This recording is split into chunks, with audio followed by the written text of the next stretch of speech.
Tập 30. Báo đây, Nhật báo Xuân Thành đây. Cầu Xuân Giang đã thông xe thuận lợi. Tuyến đường vận chuyển nhu yếu phẩm kháng Mỹ viện triều đã hoàn toàn thông suốt. Này cậu bán báo, bán cho tôi một tờ báo.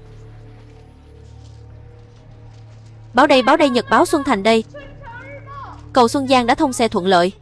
Tuyến đường vận chuyển nhu yếu phẩm kháng Mỹ viện triều đã hoàn toàn thông suốt.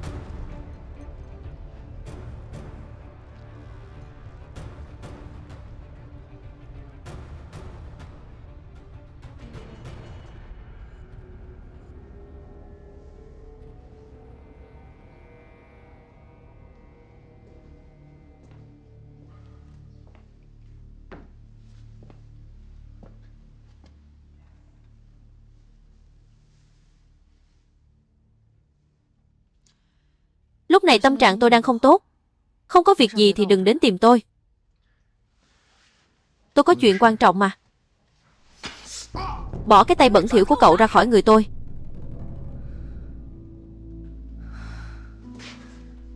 Tôi có việc chính sự thật mà.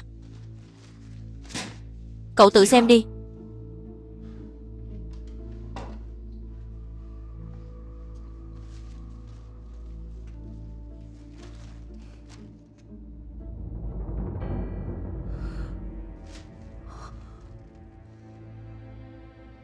Khá khen cho tên họ bao dám qua mặt ta. Nhưng tôi cũng khá khâm phục ông ta. Không hề giống với vẻ ngoài nhu nhược của ông ta chút nào. Đến lúc chết đến nơi rồi mà vẫn cố tình vẽ sai điểm trụ đỡ cốt lõi của cây cầu để đánh lạc hướng chúng ta. Cột thứ ba ở giữa. Chỗ này phải không? Không ở phía giữa bên kia kìa. Đúng vậy. Bao Kiến Hoa khá khen cho ông.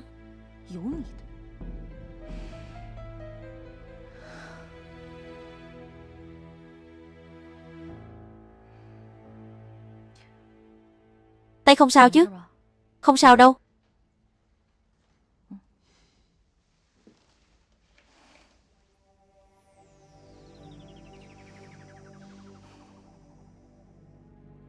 Xin lỗi nhé. Lúc này lòng tôi đang hơi rối loạn.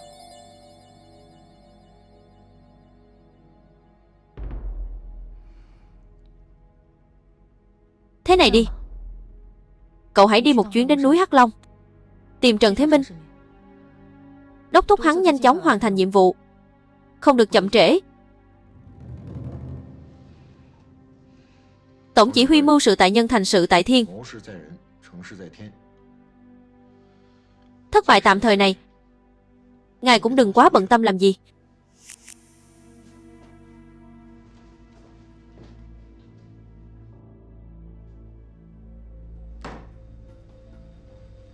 Cậu nói cái gì cơ? Nhị thúc lại liên lạc với Saya Mỹ một cách trực tiếp rồi sao? Đúng vậy. Theo báo cáo thì lực lượng mới do Mỹ nâng đỡ, tổ chức tình báo nước Trung Hoa Tự do cho biết, kể từ khi chiến dịch Kinh Trập bắt đầu, họ đã mở một kênh liên lạc và liên lạc với nhị thúc vài lần. Nhưng có 2 bức điện mật đã bị chúng ta chặn được. Đã giải mã được chưa? Cấp độ mật mã của chúng quá cao, tạm thời vẫn chưa giải mã được. Tên nhị thúc này rốt cuộc muốn giở trò gì đây? Hay là hắn muốn bắt cá 2 tay, để tự chừa cho mình một đường lui sao? Khẩn trương giải mã đi. Báo cáo. Báo cáo thủ trưởng, có điện báo từ nhị thúc.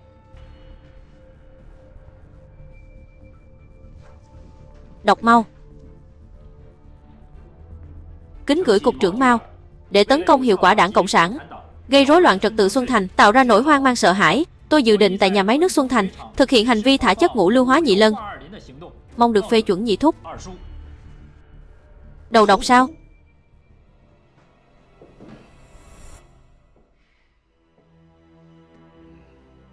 Đánh điện cho hắn, bảo hắn ta rằng việc dùng ngũ lưu hóa nhị lân tạo ra cực độc tấn công vào mục tiêu dân sinh, rất dễ để lại sơ hở cho Đảng Cộng sản bắt thóp. Nói với hắn phải trình báo kế hoạch cụ thể, đợi sau khi kế hoạch được phê duyệt mới được thực thi, không được phép tự ý hành động.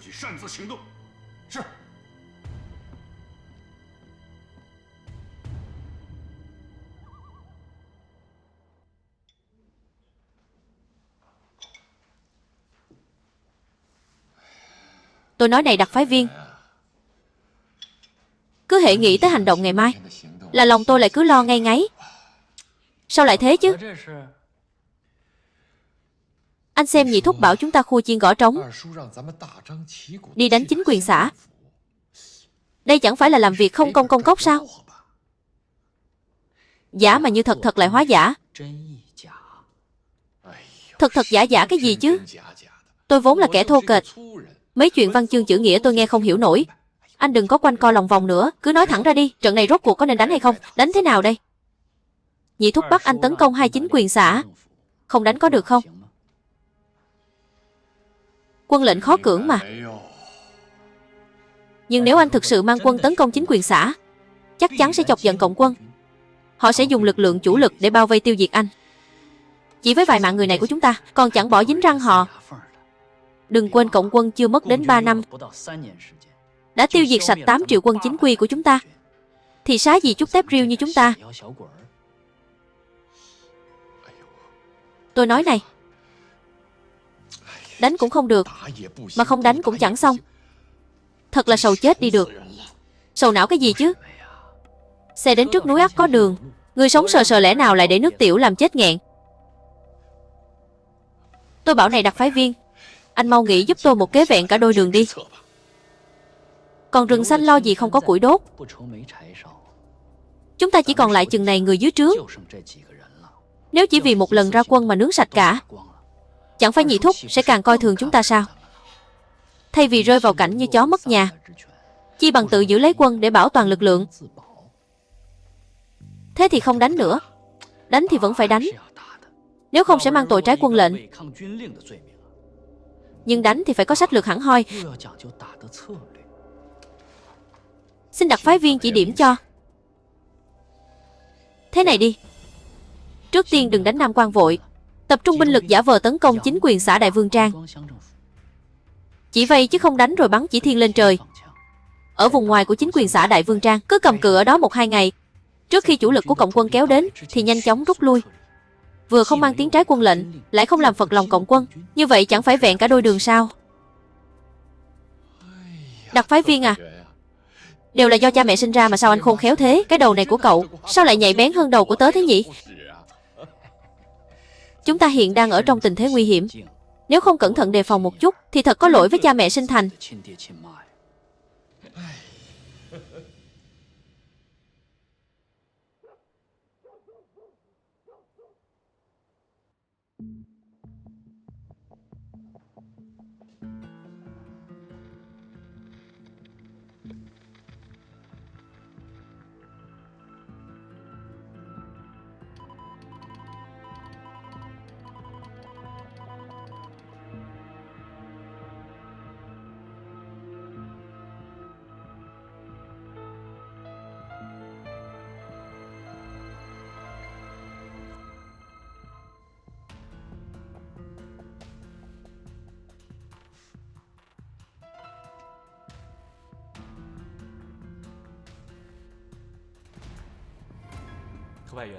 Cậu đi nghỉ ngơi đi, tớ canh chừng ở đây cho. Cứ ngủ đi. Cảm ơn đặc phái viên.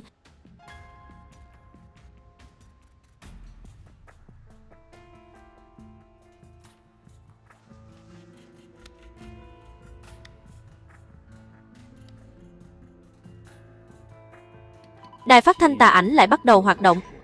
Đã sử dụng bước sóng mới. Mật mã hô hiệu là Dì Út.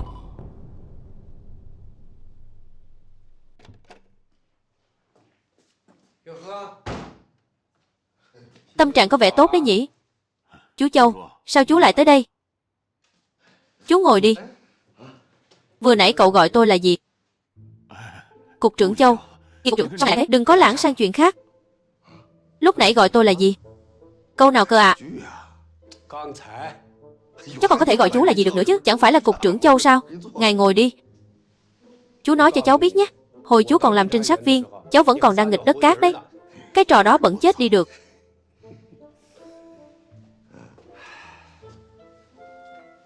Vũ Hằng nói hết với cháu rồi đúng không? Nói gì cơ? Cô ấy có nói gì đâu. Đừng có giả vờ ngượng ngùng trước mặt chú ở đây nữa. Cướp mất cô cháu gái bảo bối của chú, rồi còn ở đây giả vờ vô tội với chú. Cháu gái của chú mà chú còn không hiểu sao? Chẳng phải đều là do chú quá chiều chuộng mà ra sao? Vừa ngang bướng lại vừa tùy tiện. Lời của cô ấy không thể coi là thật được đâu.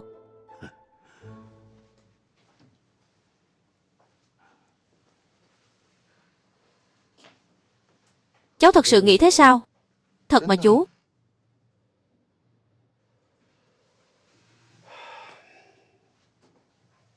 Được rồi, vậy chú ra lệnh cho cháu. Từ nay về sau không được phép tiếp xúc với Chu Vũ Hàn nữa. Nếu không thì cái chức trưởng phòng trinh sát này cháu cũng đừng làm nữa. Kìa chú, sao lại thế? Dựa vào cái gì chứ? Vì cháu không nói thật lòng với tổ chức. Cháu có câu nào là không thật lòng đâu chứ? Chẳng phải lúc nãy thủ trưởng vừa nói thế sao? Cậu không chịu thừa nhận là cậu với Chu Vũ Hàn đang tốt đẹp với nhau. Cô ấy không phải là bạn gái của cậu sao? Không phải. Em từ bao giờ nói câu đó từ lúc nào thế? Lúc nào à? Chẳng phải cậu vừa bảo là bị tôi chiều hư rồi sao? Cái gì mà nàng công chúa bướng bỉnh? Thủ trưởng có ý gì thế? Em không có ý đó đâu. Thế cậu có ý gì? Chuyện gì thì cũng phải có quá trình chứ. Người ta đang ngại ngùng mà. Được rồi còn tỏ vẻ ngoan ngoãn. Em nói cho thủ trưởng biết chuyện này. Em còn phải cân nhắc thêm đấy. Giờ này cậu mới cân nhắc, chẳng phải là hơi muộn rồi sao? Thủ trưởng nói gì cơ? Gạo đã nấu thành cơm rồi.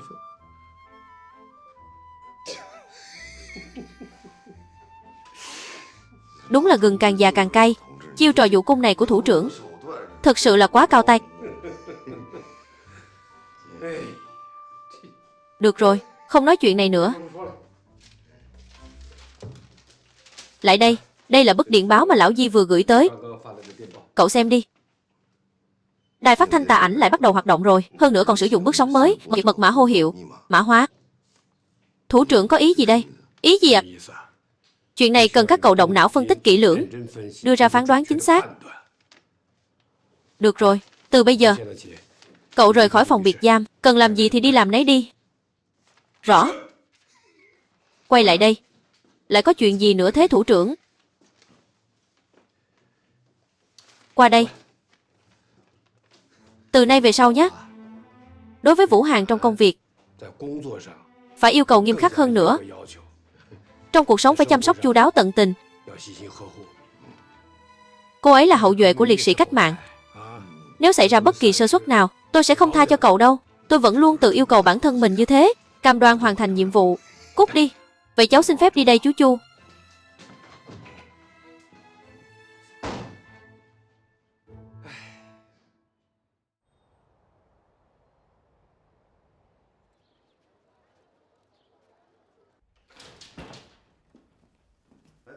Cục trưởng. Lão Chu sao ông lại đến đây? Có chuyện gì sao? Mật danh dì Út gửi điện. Đài phát thanh Tà Ảnh gần đây liên tục phát tín hiệu. Vậy là đã giải mã được tin tức mới rồi sao?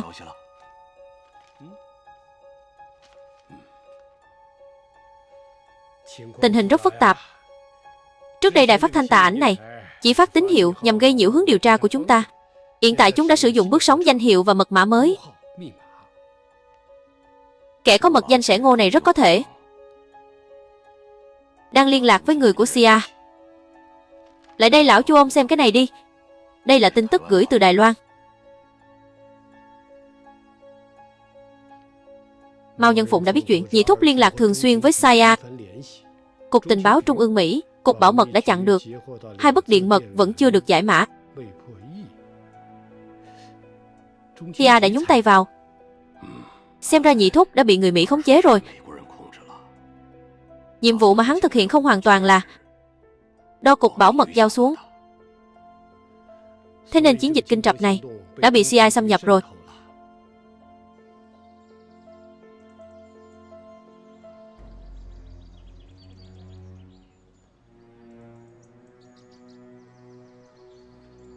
Tam đệ đến rồi đấy à? Quả là thính tai thật. Không cần nhìn cũng biết là đệ. Ai bảo chúng ta là huynh đệ bao nhiêu năm nay chứ? Đại ca gọi đệ đến đây chắc chắn là có liên quan đến đài phát thanh Tà Ảnh. Bên đó có tình hình gì mới sao? Vào thẳng vấn đề luôn nhé. Hiện tại huynh đã xác định được rồi. Đài phát thanh Tà Ảnh này quả thực có vấn đề. Trước đây khi hắn phát tin hoàn toàn không theo một quy luật nào cả. Nhưng bây giờ thì hoàn toàn ngược lại. Cứ vào nửa đêm mỗi ngày lại thu phát sóng vô tuyến cực kỳ đúng giờ. Dường như là cố tình dụ dỗ chúng ta nghe lén và giải mã. Việc này hoàn toàn không giống phong cách của chim sẻ chút nào. Chim sẻ làm như vậy rõ ràng là cố tình đánh lạc hướng chúng ta để che giấu mục đích thực sự của hắn. Nhưng mục đích thực sự của hắn là gì chứ?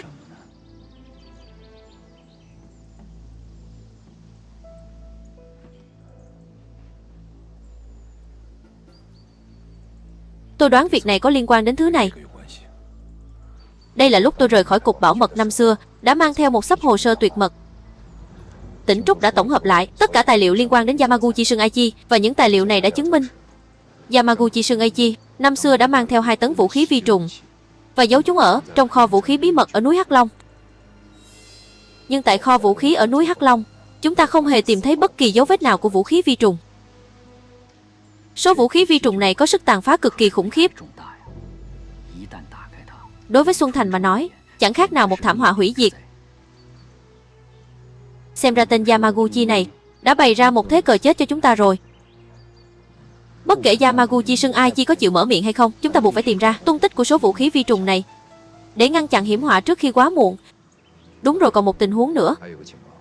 Năm xưa cơ quan đặc cao Nhật Bản đã dụ dỗ được một đặc vụ cao cấp của cục bảo mật phản bội, nhưng thân phận thực sự của hắn cho đến tận sau khi giải phóng vẫn chưa bị vạch trần. Chuyện này tôi cũng biết. Khi đó cấp trên bảo tôi nghe lén bí mật toàn bộ thành viên của cục bảo mật, nhưng đến cuối cùng cũng không nghe lén được manh mối nào có giá trị cả. Chim sẻ, Yamaguchi Shunaichi, đài phát thanh tà ảnh, bao gồm cả Nhị Thúc.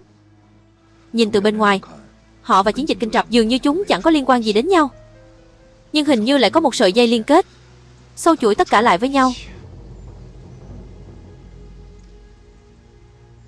Theo phân tích từ những cuộc nghe lén gần đây của tôi, gã Nhị Thúc này rất có thể chính là kẻ đã sử dụng đài tà ảnh để truyền tin, bởi vì thủ pháp đánh điện của hắn hoàn toàn giống hệt với chim sẻ. Nếu chim sẻ chính là Nhị Thúc, thì việc hắn ráo riết tìm kiếm Sơn Khẩu Tuấn Nhất để giải cứu tù binh Nhật là hoàn toàn hợp lý.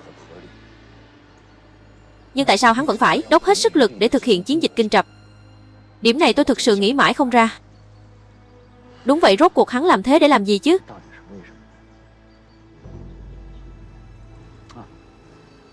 Gần đây phía bên Sơn Khẩu Tuấn Nhất đã tìm ra được manh mối đột phá nào chưa? Cứ nhắc đến lão già đó là tôi lại đau đầu.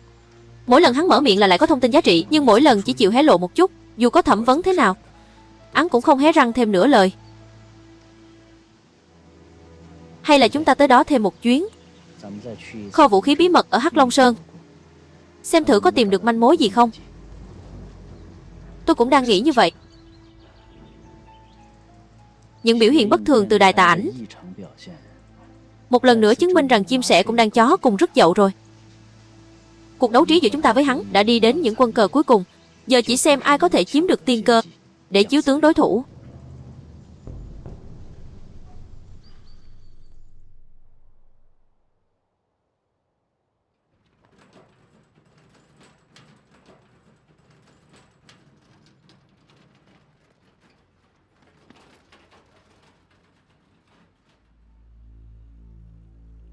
Tại sao anh vẫn chưa dùng D4 Pentasulfur để tấn công nhà máy nước? Cấp trên vẫn chưa phê chuẩn, nói rằng phải đợi kế hoạch được thông qua mới được tiến hành. Chỉ có hóa ma mới có thể thành Phật, không được nhân từ nương tay với người Trung Quốc. Cứ tiếp tục thế này, ngươi sẽ làm hỏng đại sự của ta. Tôi đã hiểu. Ngươi hiểu cái gì chứ? Hiện giờ trong tay ngươi có còn lực lượng vũ trang nào hoàn toàn do bản thân tự kiểm soát nữa không? Các biệt đội đặc nhiệm trước đây, ai nấy đều là những kẻ tinh anh. Chỉ vì sự ngu xuẩn của ngươi, họ còn chưa kịp phát huy tác dụng, đã bị quân Cộng sản tiêu diệt sạch sẽ. Thuộc hạ đáng tội. Đừng đợi phê duyệt của cục bảo mật nữa, mau chóng tiến hành cuộc tấn công vào nhà máy nước. Thuộc hạ đã rõ. Còn nữa, ngươi phải mau tìm ra tung tích của Sơn Khẩu Tuấn Nhất. Đừng bắt ta phải chờ đợi thêm nữa. Lân thuộc hạ nhất định dốc sức tìm kiếm. Ngươi là hạng người thế nào? Trời biết đất biết, ngươi biết ta biết. Nếu ngươi không muốn cả gia đình ở Nhật Bản của ngươi phải chết một cách thê thảm, thì hãy liều mạng mà làm đi. Rõ.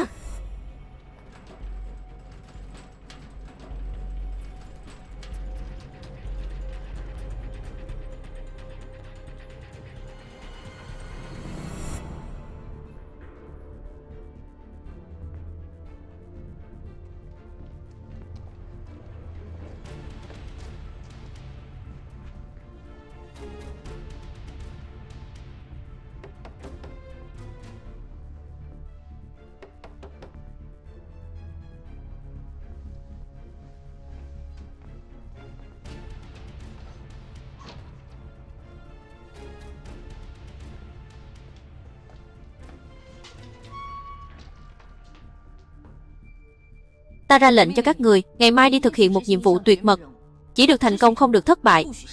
Nhiệm vụ gì thế? Ngày mai nhắm vào nhà máy nước Xuân Thành, sử dụng chất độc diphosphopentasulfur để tấn công, phải gây ra sự hoảng loạn lớn ở Xuân Thành.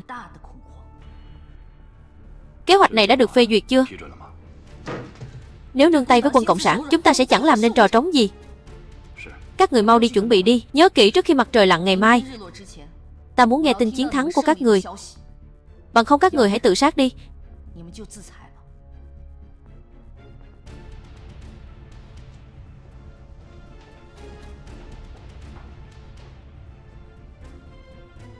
Các anh em nghe rõ đây. Hành động lần này chỉ là tấn công nghi binh, chỉ được bắn chỉ thiên, không được làm ai bị thương. Nghe rõ chưa? Rõ. Được xuất phát thôi.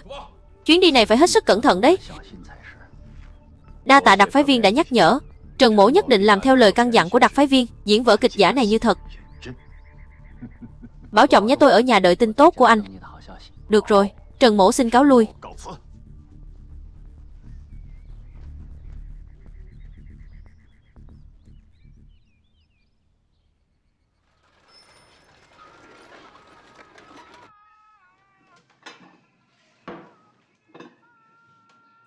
Cảm ơn, cảm ơn.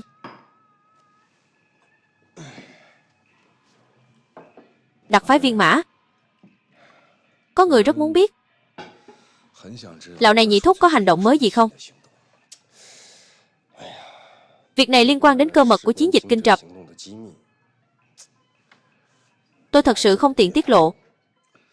Đặc phái viên Mã, nói câu này e là ông không muốn nghe. Ông thực chất chỉ chịu trách nhiệm giám sát nhị thúc. Hành động của hắn thế nào, tôi đoán cũng sẽ không bao giờ nói cho ông biết. Chúng ta cũng chẳng cần thiết vì mấy chuyện sĩ diện hảo mà phải cố tỏ ra thần bí làm gì. Thánh Văn Hiền đệ quả là tin tường. Tôi cũng xin nói thật lòng luôn. Tôi đã trở về đây lâu như vậy rồi, mà ngay cả chỗ ở của ông ta cũng chưa tra ra. Ông ta đề phòng tôi chẳng khác nào đề phòng trộm. Thật là hổ thẹn với sự tin tưởng của đảng quốc. Giờ là lúc nào rồi mà còn đảng quốc nữa. Nói trắng ra thì tôi với ông đều là những quân cờ có thể bị đảng quốc vứt bỏ bất cứ lúc nào. Sao có thể so bì với bậc trọng thần của đảng quốc như nhị thúc được chứ? Biết làm thế nào được. Quấn thị lúc sinh thời của đới lão bản, người của quân thống, lúc vào thì tự bước đi, lúc ra thì bị khiêng đi. Chúng ta đành cam chịu số phận thôi. Trung thần. Nhưng cũng chưa chắc đâu. Giờ đây Giang Sơn đã đổi chủ rồi. Tôi thấy đặc phái viên Mã thực sự nên tìm sẵn cho mình một đường lui. Nói vậy nghĩa là Thánh Văn Hiền đệ đã tự tính sẵn đường lui cho mình rồi. Không biết đường lui này nên đi thế nào đây. Bản thân tôi ấy mà, quyết không bao giờ chịu làm vật tùy tán cho bất kỳ ai. Thánh Văn Hiền đệ, có lời gì cậu cứ thẳng thắn nói ra đi. Được, vậy tôi cũng xin nói thẳng. Tôi hy vọng từ nay về sau, mọi thông tin liên quan đến nhị thúc, tôi và anh có thể chia sẻ cho nhau. Tất nhiên rồi. Tôi cũng tuyệt đối không để anh phải chịu thiệt.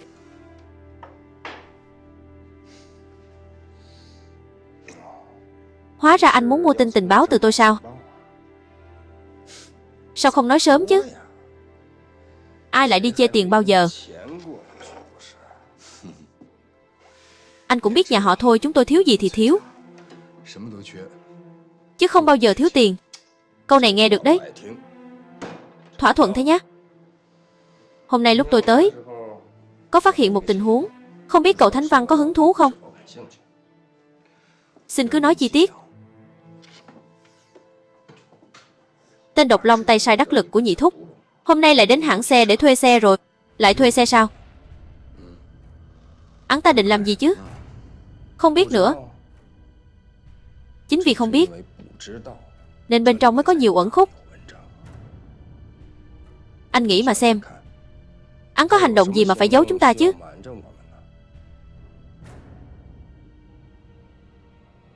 Vận chuyển đi diphosphopentasulfur đúng là nói chuyện với người thông minh thật dễ dàng. Kế hoạch bỏ độc vào nhà máy nước của nhị thúc đã bị cấp trên ngăn chặn rồi. Hắn muốn tự ý hành động thì bắt buộc phải giấu chúng ta. Chuyên viên Mã quả là đáng đồng tiền bát gạo. Quá khen, quá khen.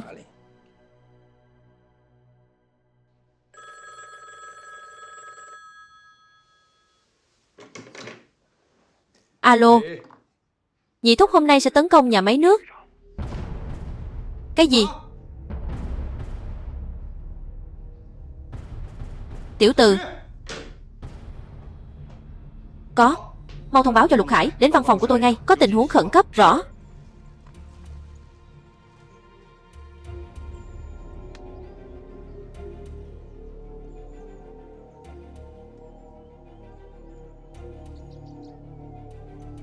Nổ súng.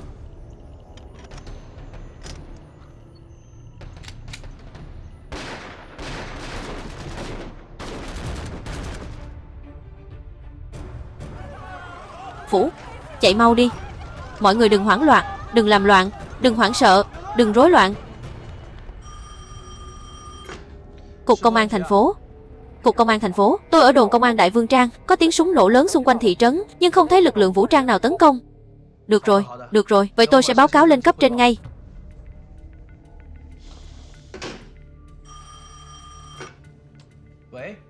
Có phải Lưu Ninh không? Tôi là cục trưởng Chu, cục trưởng Chu. Tôi đang có việc cần tìm anh. Chỗ chúng tôi có tình huống khẩn cấp, cậu mau đến chỗ tôi ngay đi. Vâng, vậy tôi qua ngay đây.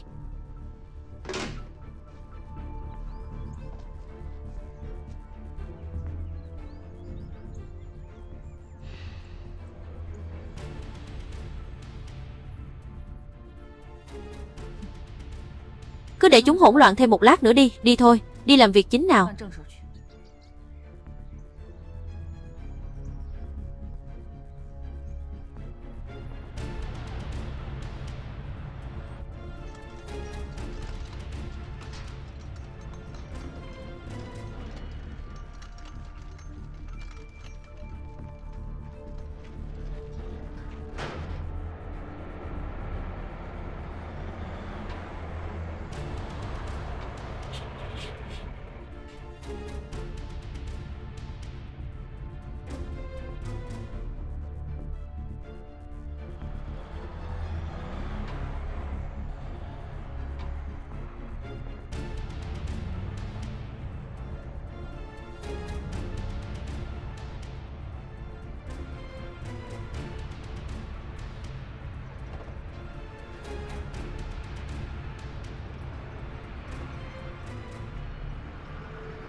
Cậu nói xem quân cộng sản này liệu có phải đã nhận được tin tức gì rồi không? Cậu nhìn xem, họ bao vây nhà máy nước, vây kín không một kẽ hở. Đã phóng lao thì phải theo lao. Nhất định phải tìm được bước đột phá ở nhà máy nước này. Nếu không hoàn thành nhiệm vụ thì cũng chết.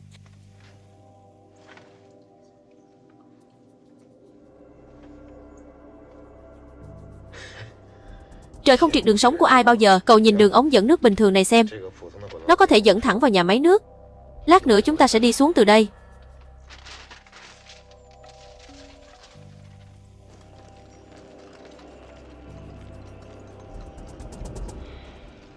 Chúng tôi cơ bản đã quan sát xong hết rồi. 10 thiết bị châm hóa chất của nhà máy nước cùng với kho thiết bị cơ bản được bố trí theo dạng vòng tròn lồng nhau. Kẻ địch sẽ không ngu đến mức hạ độc ngay dưới mí mắt chúng ta. Vì vậy, các bể chứa nước từ số 6 đến số 10 ở phía ngoài có khả năng bị hạ độc cao nhất. Đúng vậy, vừa nãy trên lịch trực có ghi. Hôm nay các đường ống số lẻ của nhà máy nước bị đóng để bảo trì, hoàn toàn không hoạt động. Thế nên địa điểm hạ độc chỉ có thể nằm ở giữa các bể chứa nước số 6, số 8 và số 10. Đi thôi, đi thôi.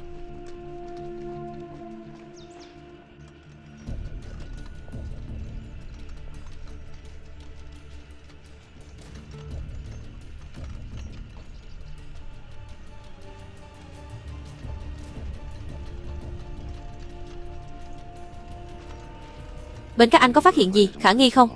Dạ không. Thế này đi, tôi sẽ dẫn người tiếp tục đi tuần tra. Hổ tử cậu canh gác ở phòng khử trùng nước máy số 8. Vũ Hàn cô và Tiểu Lưu canh ở phòng máy bơm nước. Các phòng khử trùng còn lại, bể lắng phản ứng và bể lọc, tôi đều đã bố trí người canh gác ở đó rồi. Tất cả hãy chuẩn bị sẵn sàng chiến đấu, tuyệt đối không cho bọn đặc vụ địch có cơ hội lợi dụng. Rõ. Bây giờ tôi sẽ đến phòng máy bơm ngay. Một khi phát hiện tình hình lập tức bắn pháo hiệu hoặc nổ súng cảnh cáo. Rõ. Cậu đi theo tôi. Rõ.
Sao các người lại đổ xe ở đây? Xe bị hỏng vừa mới sửa xong. Đúng vậy, vừa mới sửa xong. Mau lái đi đi. Được, xin lỗi nhé. Đi thôi.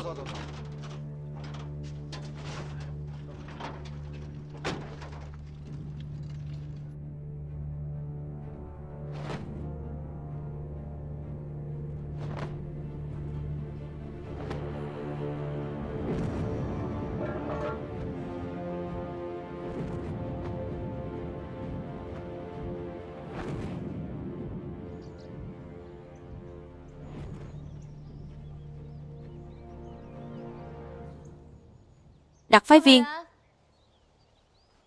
thế này là định đi đâu đấy? Tôi nghe nói trên ngọn núi này có một mỏ vàng, nên muốn qua đây khảo sát thử. Đúng là không có lợi lộc thì không hành động sớm mà. Bản thân tôi ấy mà. Một không ham rượu chè, hai không ham sắc dục, chỉ có mê tiền tài thôi. Cứ nghe đến tiền là tôi lại phấn chấn hẳn lên.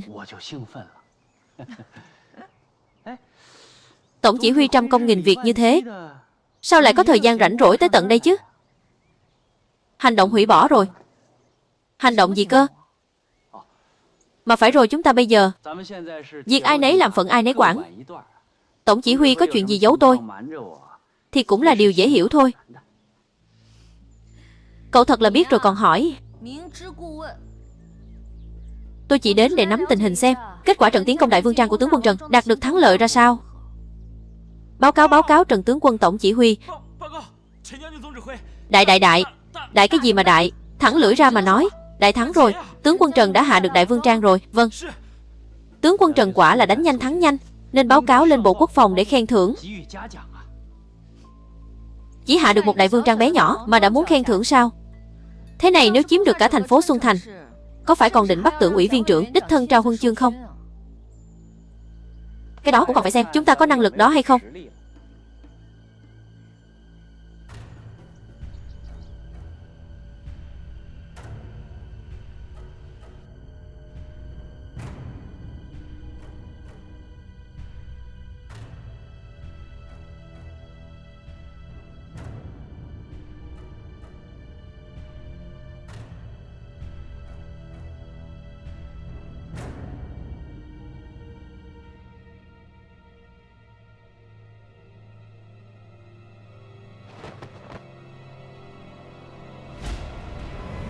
Kẻ nào đó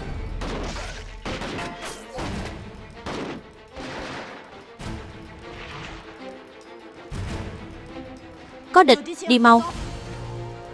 Đi.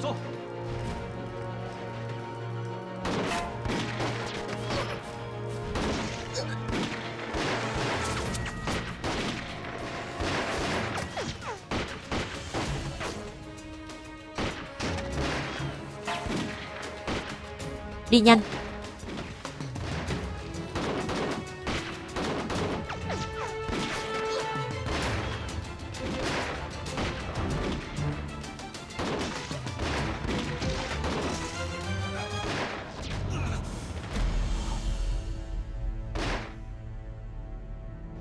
Bên kia kìa, mau lên.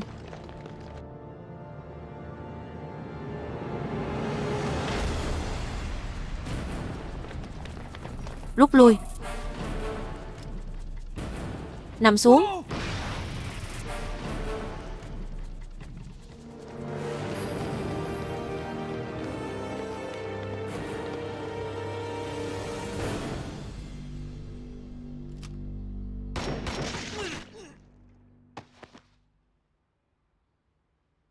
Đuổi theo.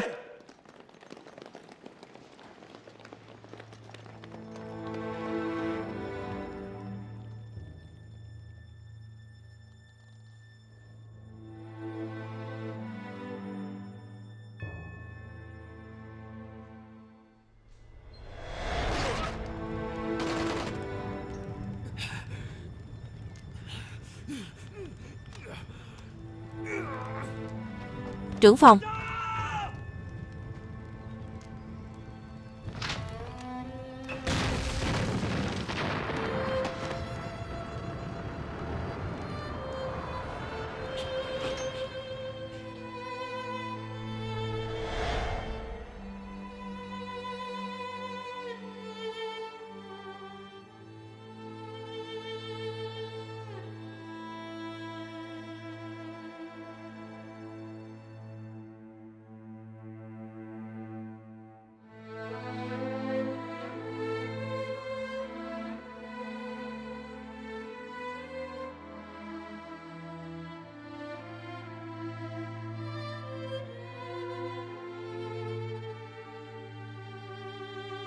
Anh thiết đảng vẫn đang nghĩ đến nhiệm vụ của chúng ta kìa. Nằm yên. Trưởng phòng, anh ra tay nặng quá. Suy cho cùng vẫn là do tôi học nghệ chưa tinh. Sếp. Sếp thấy tôi có phải là kẻ vô dụng lắm không? Hổ tử. Làm cái nghề này của chúng ta, làm gì có chuyện lúc nào cũng thuận buồm xuôi gió. Một người lính xuất sắc, vừa phải quả cảm dũng mãnh, lại vừa phải biết mưu lược. Sếp, tôi hiểu rồi. Nhưng còn anh thì sao? Trưởng phòng, anh tính thế nào? Tôi vừa nói rồi, việc không nên hỏi thì đừng hỏi. Rõ.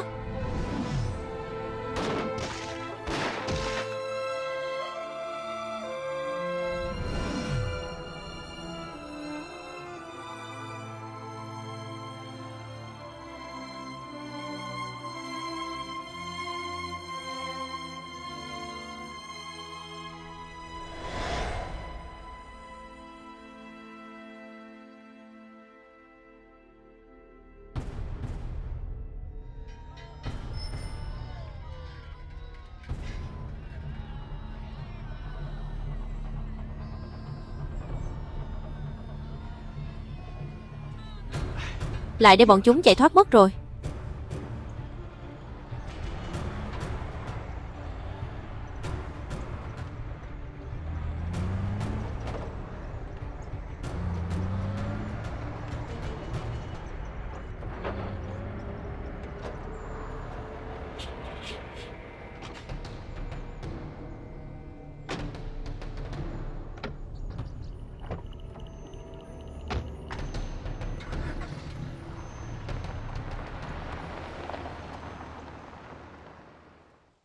Ông chủ Dương, ông xem giúp tôi. Có từng thấy chiếc xe này không? Để tôi xem. Đây là xe của hãng chúng tôi mà. Anh có chắc không? Tất nhiên rồi. Tôi chỉ có mỗi con xe cưng này thôi. Làm sao tôi không nhận ra cho được? Chiếc xe này bị sao vậy? Chiếc xe này đã xảy ra chuyện rồi. Xảy ra chuyện? Chuyện gì thế? Đâm vào người? Bị đốt? Hay cán phải ai rồi? Bọn đặc vụ sau khi dùng nó để gây án đã vứt nó ở trên núi. Thế này thì biết làm sao đây? Đồng chí công an, tôi là người luôn tuân thủ pháp luật, làm ăn vô cùng lương thiện mà. Lũ chó đặc vụ khốn kiếp này, ông chủ Dương, chúng tôi quyết không bỏ lọt một kẻ xấu nào, nhưng cũng tuyệt đối không đổ oan cho người tốt, phải. Thế này nhé, ông cố gắng nhớ lại xem, người đến thuê xe của ông lúc đó là người như thế nào. Được, để tôi nghĩ xem.